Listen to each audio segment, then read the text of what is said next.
Hello बच्चों, फिर से आपका एक नया लेक्चर में स्वागत है। हम लोग 9th के वृत्त चैप्टर का एक प्यारा सा प्रमेय देखने जा रहे हैं। प्रमेय क्या कहता है? एक चाप द्वारा केंद्र पर अंतरित कोण वृत्त के शेष भाग के किसी बिंदु पर अंतरित कोण का दुगुना होता है। सबसे पहले हम लोग ये समझने की कोशिश करते हैं कि एक चाप द्वारा केंद्र पर अंतरित कोण क्या होता है। आप एक वृत्त ले लीजिए, कोई भी चाप ले लीजिए, इस चाप के दोनों अंत बिंदु को केंद्र से मिलाइए। केंद्र पर जो कोण बना वही क्या होता है? चाप द्वारा केंद्र पर अंतरित कोण। आगे क्या है? वृत्त के शेष भाग के किसी बिंदु पर, अगर आप इस चीज चाप की बात कर रहे हैं तो इधर वाला जो हुआ वो वृत्त का शेष भाग हुआ। तो इस शेष भाग के किसी बिंदु पर, हमने बिंदु यहां ले लिया, उस बिंदु को आर नाम दे दिया। तो इसी चाप के दोनों अंत बिंदु को इस बिंदु से मिलाइए। तो जो इस बिंदु पे कोण बना वही होता है वृत्त के शेष भाग पर इस चाप द्वारा बनाया गया कोण। ठीक है, आगे हम लोग चलते हैं। तो हमें कहता है एक चाप द्वारा केंद्र पर अंतरित कोण, यानी कि ये कोण POQ वृत्त के शेष भाग पर, यानी कि इसके किसी बिंदु पर अंतरित कोण का दुगुना होता है। यानी कि ये जो कोण होता है वह इसका PRQ का दुगुना होता है। ये हमें क्या करना है? सिद्ध करना है। यहाँ पे उन्होंने सिर्फ चाप की बात की है, चाप की बात की है। उन्होंने ये नहीं बोला कि या लघु चाप लेना है या दीर्घ चाप लेना है या अर्धवृत्त लेना है। तो हमें तीनों केस को लेके चलना पड़ेगा, क्योंकि हमें तो पता चल ही नहीं रहा किस चाप की बात कर रहा है। तो हमारे सामने जितनी सारी केस आएगी, जितनी सारी कंडीशन आएगी, सभी को लेके चलना पड़ेगा।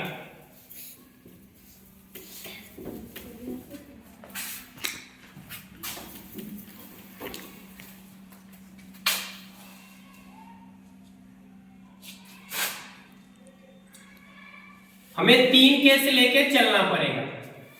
एक में हम क्या लेते हैं? लघु चाप लेते हैं। PQ यहां हमने क्या लिया? लघु चाप लिया। एक में हम क्या लेके चल रहे हैं? अर्धवृत्त लेके चल रहे हैं। PQ हमने क्या लिया? अर्धवृत्त लिया। और एक में हम दीर्घ चाप लेके चल रहे हैं। PQ हमने क्या लिया? दीर्घ चाप लिया।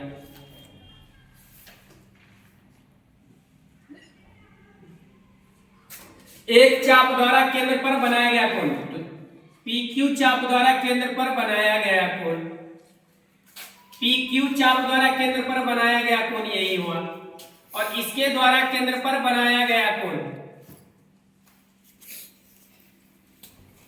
ये दीर्घ चाप है। तो दीर्घ चाप द्वारा केंद्र पर बनाया गया कोण, इस कोण की बात हो रही है। ठीक है, आगे बढ़ते हैं। वृत्त के शेष भाग पर, अगर हम इस चाप की बात करें तो शेष भाग ये पूरा हो गया।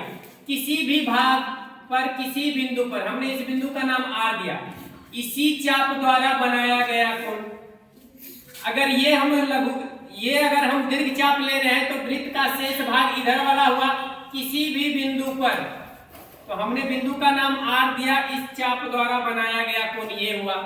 अगर हमने ये चाप की बात की है तो इधर वाला चाप शेष भाग हुआ, तो शेष भाग के किसी बिंदु पर, यानी कि ये कोण की बात हो रही है। अंतरित कोण का दुगुना आता है। सबसे पहले किसी चीज को सिद्ध करने के लिए हमें 4 स्टेप से गुजरना होता है। पहला हम लोग लिखते हैं दिया है। दिया है कहां से मिलेगा? इसी प्रमेय से मिलेगा, या फिगर को देख के आप लिख सकते हैं। PQ एक चाप है जो वृत्त के केंद्र O पर POQ तथा वृत्त के शेष भाग पर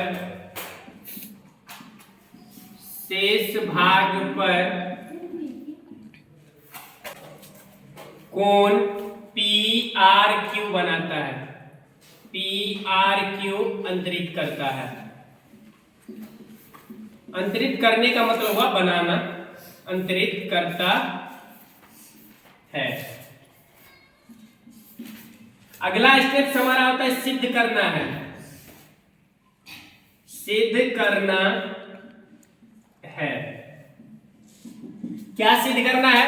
केंद्र पर बनाया गया कोण, तो केंद्र पर बनाया गया कोण PO Q, PO Q, PO Q, PO Q बनाया गया कोण वृत्त के शेष भाग पे बनाए गए कोण का दुगुना होता है, दुगुना होता है शेष भाग पे बनाए गए कोण का, पी आर क्यू। यही चीजें हमें सिद्ध करना है तीनों फिगर में। अगला हम लोग चलते हैं रचना।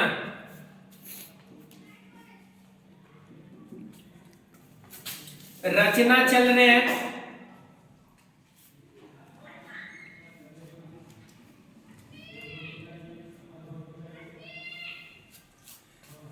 रचना में हम क्या कर रहे हैं? आर ओ को मिलाते हैं और आगे बढ़ाते हैं। आर ओ को मिलाया और आगे बढ़ाया।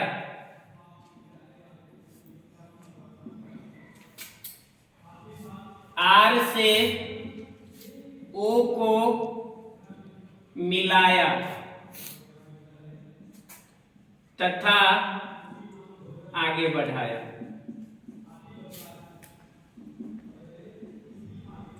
अगला स्टेप हमारा होता है प्रमाण।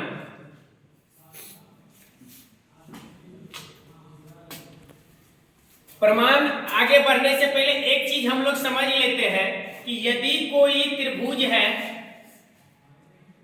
और उसके किसी एक भुजा को शीर्ष से आगे की ओर बढ़ाते हैं तो जो बाहर में कोण बनता है बाह्य कोण अपने अंदर वाले कोण के सामने जो दो कोण होता है उसके योग के बराबर होते हैं। कहने का मतलब अगर ये x है, ये y है, ये z है तो बाह्य कोण z अंत अभिमुख कोणों के योग के बराबर होता है। इस गुण का हम लोग अभी इस्तेमाल करने जा रहे हैं।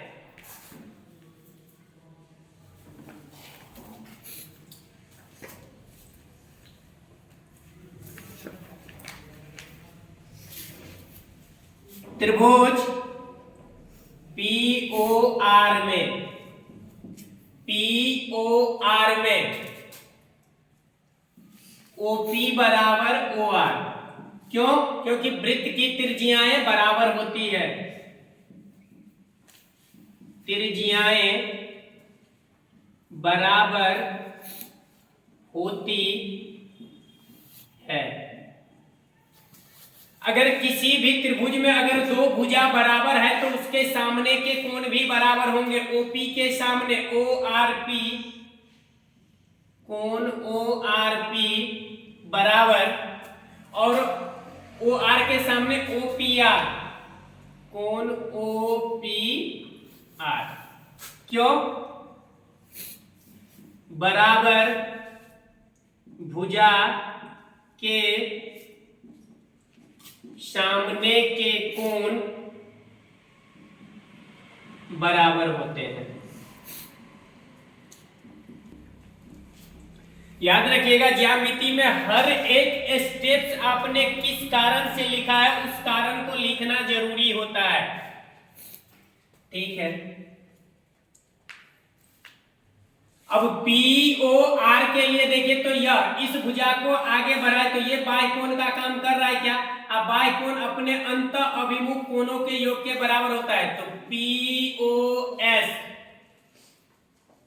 कोण POS बराबर कोण ORP प्लस कोण OPR।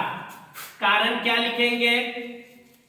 बाह्य कोण योग गुणधर्म। बाह्य कोण योग गुण से हमने ऐसा लिख दिया।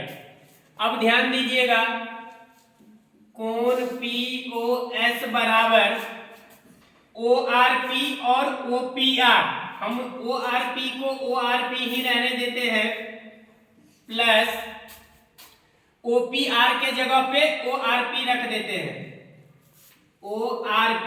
और ये हर फिगर के लिए क्या है? सुटेबल है। देखिए POS यहां भी हो रहा है दिस प्लस दिस, POS यहां भी हो रहा है दिस प्लस दिस, यहां भी वही होगा, ये और ये बराबर है, यहाँ पे ये और ये बराबर है तो बराबर कोनों के सामने बराबर, भुजा के सामने के कोण भी बराबर, हर फिगर के लिए यही मैच कर रहा है, ध्यान से देखिएगा। तो यहां से मैं लिख देता हूं POS बराबर ORP कितना हो गया 2 कोण ORP, इसको पहला कर देते हैं। तो इसको हमने समीकरण 1 मान लिया, आगे मिटाना पड़ेगा क्योंकि यहाँ पे स्पेस कम है।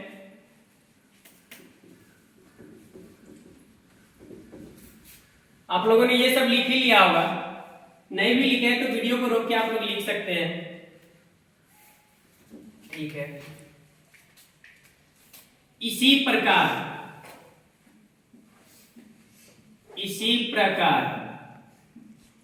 अगर मैं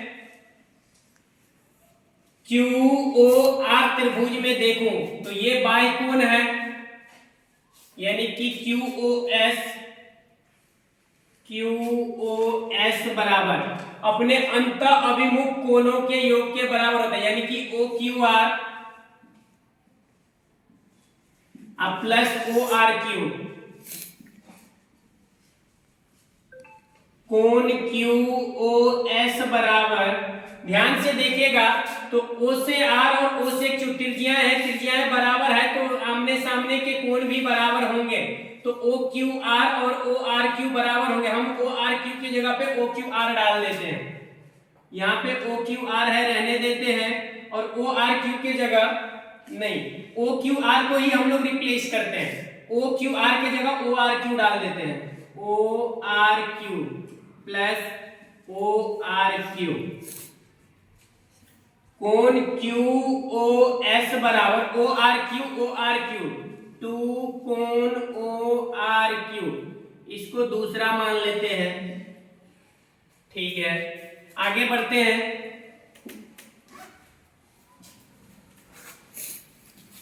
समीकरण 1 और 2 आप लोगों को दिख रहा होगा, समीकरण 1 और 2 को जोड़ते हैं, समीकरण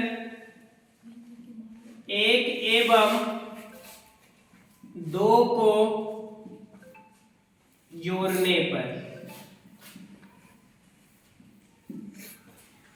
जोड़ने का मतलब LHS को LHS से जोड़ेंगे, RHS को RHS से जोड़ेंगे। LHS इसका क्या है POS प्लस इसका LHS क्या है QOS बराबर इसका LHS क्या है 2 कोण ORP प्लस इसका RHS क्या है 2 कोण ORQ। POS और QOS ध्यान से देखिएगा, POS इस कोण की बात हो रही है, QOS इस कोण की बात हो रही है, दोनों को जोड़े तो ये पूरा कोण आ गया क्या, तो POQ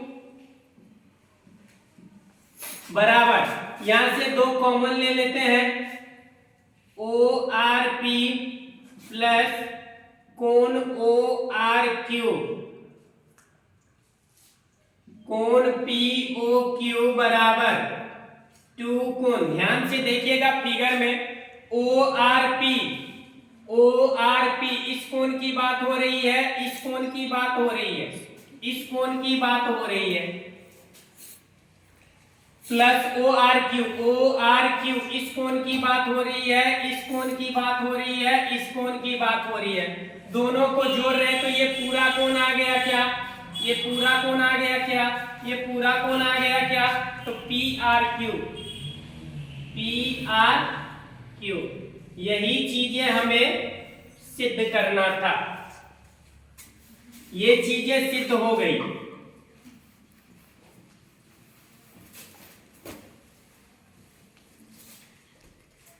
POQ बराबर 2 कोण PRQ। दीर्घ चाप के केस में इस कोण को क्या बोला जाता है, जिस कोण का माप 180 से बड़ा हो और 360 से छोटा हो उसको बोला जाता है क्या, प्रतिवर्ती कोण।